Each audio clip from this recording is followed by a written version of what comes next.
అరటిపండు అనేది చక్కటి పోషకాలు ఉంటాయి, హై పొటాషియం ఉంటుంది, చాలా గుండెకు బ్రెయిన్ సెల్స్కి బాడీలో సెల్స్ ఎనర్జీని రిలీజ్ చేయడానికి కావాల్సిన పొటాషియం సింపుల్ ఫామ్లో వెళ్తుంది, అన్ని విధాలా మంచిదే.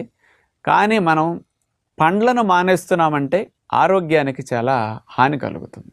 అందుకని మనం బరువు పెరుగుతున్నామంటే దాన్ని పెరగకుండా తినే టెక్నిక్ తెలుసుకోవాలి. కానీ పండును మానేసామంటే శరీరానికి చాలా హాని అన్నమాట. ఇప్పుడు అది ఎట్లా నష్టం అంటే అన్ని పండ్లు కాస్ట్లీ, సామాన్యులు కూడా కొనుక్కోలేరు, డబ్బులున్నోళ్ళు కొనుక్కోవచ్చు.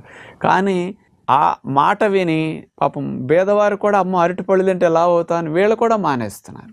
అంచేత అందులో ఎందుకు వద్దంటారంటే అరటిపళ్ళు చాలామంది ఎక్కువ శక్తి ఉన్న పండు అరటిపండు.